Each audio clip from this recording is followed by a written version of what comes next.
Hello दोस्तों, स्वागत है आपका यूएसपी स्टडी चैनल में। तो हम लोग पॉलिटी का घटना चक्र बुक का संसद टॉपिक का क्वेश्चन देख रहे थे। पिछले वीडियो में हम लोग 61 तक देखे थे। आज 62 से स्टार्ट करते हैं, देखते हैं कितना क्वेश्चन है इस टॉपिक में। तो 62 नंबर क्वेश्चन कहता है, निम्न में से कौन अपने पद की शपथ नहीं लेता है। तो इसमें पद की जो शपथ नहीं लेते हैं वो हमारे स्पीकर है। स्पीकर जो होते हैं वो पद की शपथ नहीं लेते हैं। तो क्वेश्चन 62 का ऑप्शन सी सही हो जाएगा। नेक्स्ट है हमारा क्वेश्चन नंबर 63, निम्नलिखित में से कौन अपने पद की शपथ नहीं लेता है। तो पिछला भी क्वेश्चन यही था, तो स्पीकर हो जाएगा, ऑप्शन डी सही हो जाएगा 63 का। नेक्स्ट है क्वेश्चन नंबर 64 है, लोकसभा में स्पीकर का निर्वाचन होता है संसद के सभी सदस्यों द्वारा, प्रत्यक्ष रूप से जनता द्वारा, लोकसभा के सभी सदस्यों द्वारा। ऑप्शन डी है लोकसभा में बहुमत प्राप्त दल के सदस्यों द्वारा। तो 64 का ऑप्शन सी सही हो जाएगा, लोकसभा के सभी सदस्यों द्वारा होता है। नेक्स्ट हमारा क्वेश्चन नंबर 65, लोकसभा का अध्यक्ष अपना त्यागपत्र किसे सौंपता है। तो लोकसभा का जो सदस्य होते हैं वो अपना त्यागपत्र उपाध्यक्ष को सौंपते हैं। नेक्स्ट है क्वेश्चन नंबर 66, क्वेश्चन नंबर 66 है, लोकसभा अध्यक्ष अपना त्यागपत्र संबोधित करता है। तो लोकसभा जो है वो अपना त्यागपत्र संबोधित करता है लोकसभा के उपाध्यक्ष को। क्वेश्चन नंबर 66 का ऑप्शन सी सही हो जाएगा, लोकसभा के उपाध्यक्ष को। नेक्स्ट हमारा क्वेश्चन नंबर 67, लोकसभा के अध्यक्ष को कैसे हटाया जा सकता है। तो लोकसभा के अध्यक्ष को हटाने के लिए ऑप्शन ए है लोकसभा के उपस्थित सदस्यों के 2/3 बहुमत से पारित संकल्प द्वारा। ऑप्शन बी है लोकसभा के सभी सदस्यों के बहुमत से पारित संकल्प के द्वारा। ऑप्शन सी है प्रधानमंत्री की सिफारिश पर राष्ट्रपति द्वारा। ऑप्शन डी है इसमें से कोई नहीं। तो 67 का ऑप्शन बी सही हो जाएगा, लोकसभा के सभी सदस्यों के बहुमत से पारित संकल्प द्वारा हटाया जाता है।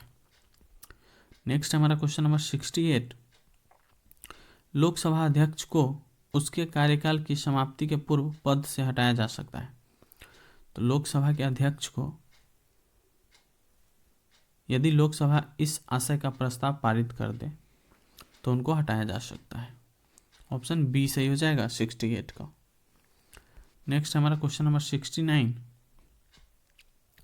लोकसभा के अध्यक्ष को हटाया जा सकता है। तो लोकसभा के सदस्य को हटाया जा सकता है लोकसभा के कुल सदस्यों के बहुमत द्वारा पारित प्रस्ताव से। तो 69 का ऑप्शन ए सही हो जाएगा, लोकसभा के कुल सदस्यों के बहुमत द्वारा पारित प्रस्ताव से। नेक्स्ट हमारा क्वेश्चन नंबर 70, क्वेश्चन नंबर 70 कहता है, लोकसभा अध्यक्ष के पद के विषय में निम्नलिखित कथनों पर विचार कीजिए। वह राष्ट्रपति के प्रसाद प्रयत्न पद धारण करता है। यह आवश्यक नहीं है कि अपने निर्वाचन के समय वह सदन का सदस्य हो, परंतु उसे अपने निर्वाचन के बाद 6 माह के भीतर सदन का सदस्य हो जाना पड़ेगा। यदि वह त्यागपत्र देना चाहे तो उसे अपना त्यागपत्र उपाध्यक्ष को संबोधित करना होगा। तो क्वेश्चन नंबर 70 का ऑप्शन देख लेते हैं। ए है केवल 1 और 2, बी है केवल 3। तो हमारा ऑप्शन बी सही हो जाएगा, केवल 3 सही हो जाएगा। नेक्स्ट हमारा क्वेश्चन नंबर 71, स्पीकर के पद के विषय में निम्नलिखित कथनों में से कौन सा सही है। तो 71 का ऑप्शन डी सही हो जाएगा, ये यदि वह त्यागपत्र देना चाहे तो उसे अपना त्यागपत्र उपाध्यक्ष को संबोधित करना होगा। तो ये ऑप्शन सही है। नेक्स्ट हमारा क्वेश्चन नंबर 72, प्रोटेम स्पीकर का कर्तव्य क्या होता है। तो प्रोटेम स्पीकर का कर्तव्य जो होता है वो हमारा सदस्यों को शपथ दिलाना होता है। सदस्यों को शपथ दिलाना प्रोटेम स्पीकर का कर्तव्य होता है। नेक्स्ट हमारा क्वेश्चन नंबर 73, प्रोटेम स्पीकर सामान्यतः किसे नियुक्त किया जाता है? तो प्रोटेम स्पीकर नवनिर्वाचित लोकसभा के वरिष्ठतम सदस्यों में से एक को निर्वाचित किया जाता है। तो 73 का ऑप्शन सी सही हो जाएगा। नेक्स्ट हमारा क्वेश्चन नंबर 74, लोकसभा अध्यक्ष स्पीकर अपने कास्टिंग वोट का प्रयोग केवल करते हैं, तो कब करते हैं? तो ऑप्शन डी, जब वोट बराबर और बराबर होने के नाते टाई हो तब वो अपना वोट का प्रयोग करते हैं। क्वेश्चन नंबर 75, संविधान का निम्न अनुच्छेदों में से कौन सा एक उपबंधित करता है कि मत बराबर होने की दशा में लोकसभा के अध्यक्ष का मत निर्णायक होगा और वह उसका प्रयोग करेगा? तो इसका आंसर हो जाएगा 75 का ऑप्शन सी, अनुच्छेद 100 में के अनुसार। नेक्स्ट है क्वेश्चन नंबर 76। क्वेश्चन नंबर 76 कहता है, लोकसभा के प्रक्रिया और कार्य संचालन नियम के अंतर्गत नियम 377 के अधीन लोकसभा के सदस्यों द्वारा एक ही दिन में अधिकतम कितने मामले उठाए जा सकते हैं? तो एक ही दिन में अधिकतम 20 मामले उठाए जा सकते हैं। एक ही दिन में अधिकतम 20 मामले उठाए जा सकते हैं। नेक्स्ट हमारा क्वेश्चन नंबर 77। दोस्तों क्वेश्चन नंबर 77 कहता है, लोकसभा के प्रथम अध्यक्ष कौन थे? तो लोकसभा के प्रथम अध्यक्ष जो थे वो हमारे मावलंकर साहब थे। 77 का ऑप्शन ए सही हो जाएगा। नेक्स्ट हमारा क्वेश्चन नंबर 78, भारत की प्रथम लोकसभा के पहले अध्यक्ष कौन थे? भारत के प्रथम लोकसभा के पहले अध्यक्ष जो थे वो जीवी मावलंकर थे। जीवी मावलंकर, ऑप्शन ए सही हो जाएगा। नेक्स्ट है क्वेश्चन नंबर 79, प्रथम स्पीकर जिनके विरुद्ध लोकसभा में अविश्वास का प्रस्ताव लाया गया था। तो पहले प्रथम स्पीकर जिनके विरुद्ध लोकसभा में अविश्वास का प्रस्ताव लाया गया था उनका नाम है जीवी मावलंकर साहब। नेक्स्ट है क्वेश्चन नंबर 80, लोकसभा की प्रथम महिला अध्यक्ष कौन थी? लोकसभा की प्रथम महिला अध्यक्ष जो थी वो थी मीरा कुमार। मीरा कुमार लोकसभा की प्रथम महिला अध्यक्ष थी। नेक्स्ट है क्वेश्चन नंबर 81। दोस्तों क्वेश्चन नंबर 81 कहता है, लोकसभा के वर्तमान उपाध्यक्ष हैं। तो ये 43 बीपीएससी 1999 में पूछा गया था। तो जब ये पूछा गया था 1999 में, तो लोकसभा के अध्यक्ष पीएम सईद थे उस टाइम।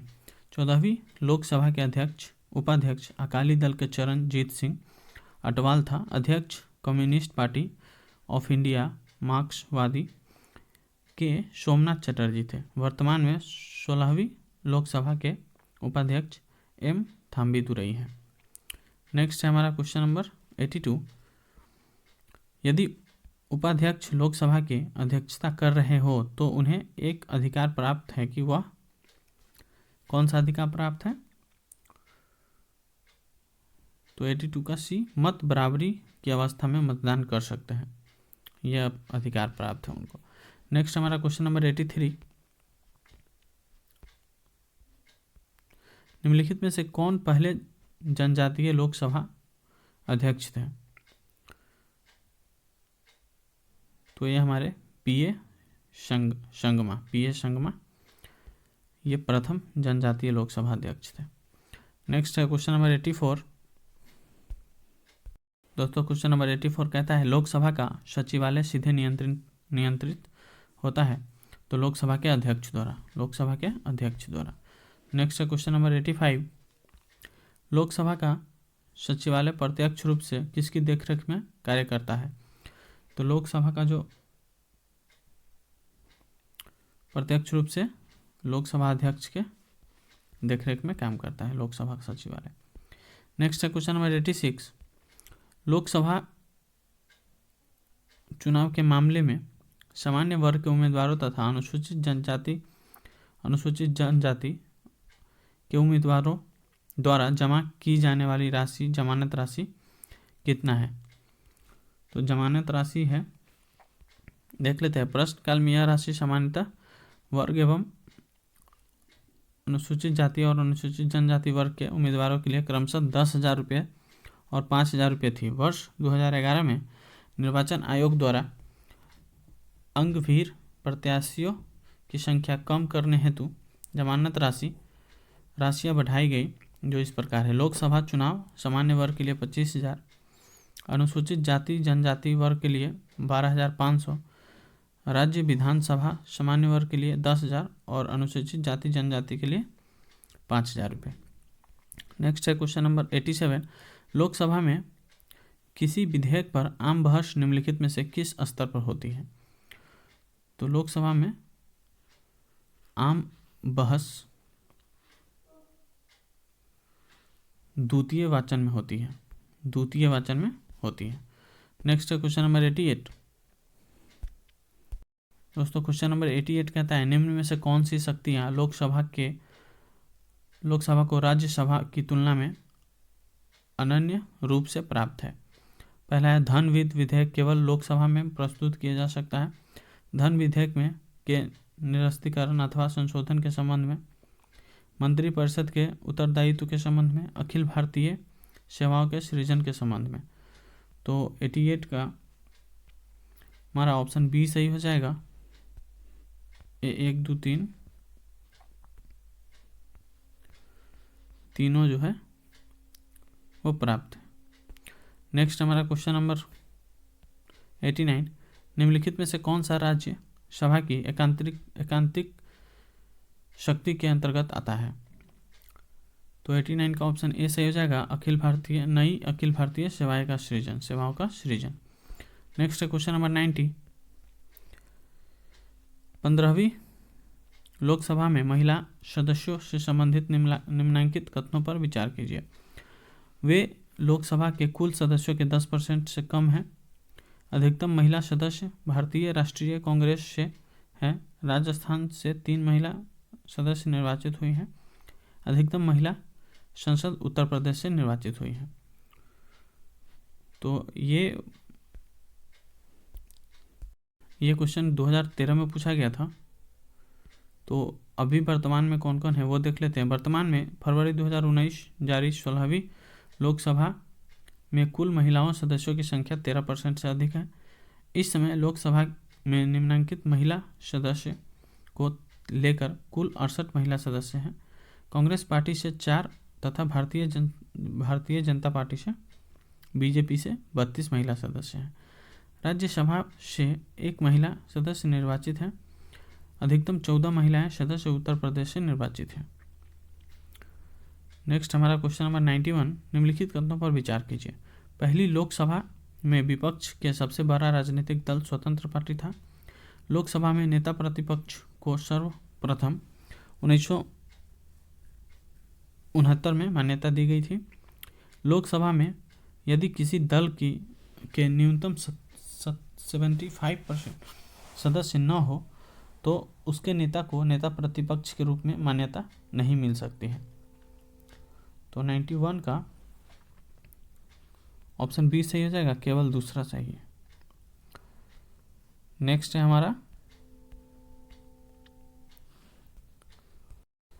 हमारा संसद 2 है। तो अभी थोड़ा कम टाइम हुआ है तो हम लोग इसको भी देख लेते हैं।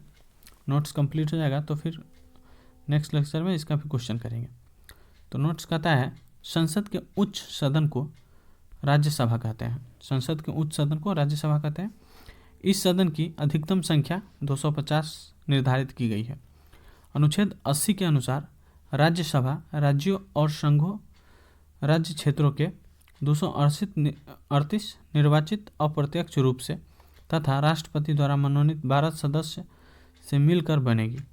राष्ट्रपति द्वारा नामांकित किए जाने वाले सदस्य ऐसे व्यक्ति होंगे जिन्हें साहित्य, विज्ञान, कला और समाज सेवा में विशेष ज्ञान या व्यवहारिक अनुभव हो। राज्यसभा में प्रत्येक राज्य के प्रतिनिधियों को निर्वाचन उस राज्य की विधानसभा के निर्वाचित सदस्यों द्वारा किया जाता है। राज्यसभा के लिए निर्वाचन अनुपातिक प्रतिनिधित्व पद्धति के अनुसार एकल संक्रमणीय मत द्वारा किया जाता है। राज्यसभा का विघटन नहीं होता है। यह एक अस्थायी सदन है। राज्यसभा एक अस्थायी सदन है। राज्यसभा 1/3 सदस्य प्रत्येक दूसरे वर्ष सेवानिवृत्त हो जाते हैं। इस प्रकार इसके सदस्यों का कार्यकाल 6 वर्षों का होता है। राज्यसभा का सदस्य होने के लिए न्यूनतम आयु 30 वर्ष की होनी चाहिए। राज्यसभा का सभापति राज्यसभा का सदस्य नहीं होता है। भारत का उपराष्ट्रपति राज्यसभा का पदेन सभापति होता है। जब उपराष्ट्रपति राष्ट्रपति के रूप में कार्य करता है तो उसे राज्यसभा के सभापति के रूप में कोई वेतन या भत्ता नहीं मिलता है। इस अवधि में वह राष्ट्रपति को मिलने वाले वेतन एवं भत्ते प्राप्त करता है। राज्यसभा अपने सदस्यों में से एक उप सभापति चुनती है। उप सभापति अपने त्यागपत्र संभावित सभापति को देता है। उपराष्ट्रपति को राज्यसभा बहुमत से पद से हटा सकती है। जब सभापति पद रिक्त हो तो उप सभापति उस पद पर कर्तव्यों का पालन करेगा। जब उपराष्ट्रपति को उसके पद से हटाने का कोई संकल्प विचाराधीन हो तब वह सभापति के रूप में पीठासीन नहीं होंगे। राज्यसभा में राज्यों को प्रतिनिधित्व उनकी जनसंख्या के अनुपात में दिया जाता है। वर्ष 2003 में जन प्रतिनिधित्व अधिनियम 1951 में संशोधन के माध्यम से यह व्यवस्था की गई थी कि कोई भी व्यक्ति राज्यसभा के लिए कहीं भी चुनाव लड़ सकता है, चाहे वह किसी भी राज्य का निवासी हो। अखिल भारतीय सेवाओं का सृजन राज्यसभा के एक आंतरिक शक्ति है। भारत के संघ राज्य क्षेत्रों में से मात्र 2 दिल्ली एवं पांडुचेरी संघ राज्य क्षेत्र के प्रतिनिधि राज्यसभा में शामिल होते हैं। भारतीय संविधान की 4वीं अनुसूची में राज्यसभा के लिए राज्यों व संघ राज्य क्षेत्रों में सीटों के आवंटन का प्रावधान उल्लिखित है। संविधान के अनुच्छेद 249 के तहत यदि राज्यसभा अपने उपस्थित एवं मत देने वाले सदस्यों के कम से कम 2/3 बहुमत से ऐसा भी संकल्प पारित करे कि राज्य सूची के किसी विषय पर विधि बनाना राष्ट्रीय हित में आवश्यक है, तो संसद उस विषय पर विधि बना सकती है, परंतु यह प्रस्ताव 1 वर्ष से अधिक समय तक अस्तित्व में नहीं रहता है। अनुच्छेद 250 के अनुसार आपातकाल की स्थिति में केंद्रीय संसद को राज्य सूची में अंकित किसी विषय के संबंध में भारत के संपूर्ण राज्य क्षेत्र या उसके किसी भाग के लिए कानून बनाने की शक्ति होती है, परंतु आपातकाल की समाप्ति के 6 महीने की अवधि से अधिक यह प्रावधान प्रभावी नहीं रहता है। अनुच्छेद 252 के अनुसार 2 या 2 से अधिक राज्यों के विधानमंडल एक प्रस्ताव पारित कर यदि संसद के अनुरोध करे कि राज्य सूची में के विषयों पर संसद द्वारा कानून बनाया जाए तो संसद उन विषयों पर कानून बना सकती है।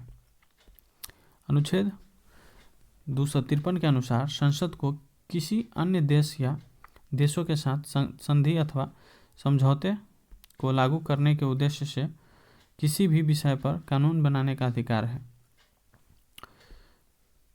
तो ये हमारा नोट्स खत्म हो गया। क्वेश्चन देखेंगे। तो आज के लिए इतना ही रहने देते हैं, मिलते हैं नेक्स्ट वीडियो में। तो अब तक के लिए धन्यवाद। Please like subscribe and share, जितना ज़्यादा से ज़्यादा हो सके शेयर कीजिए, लाइक ज़रूर कीजिएगा।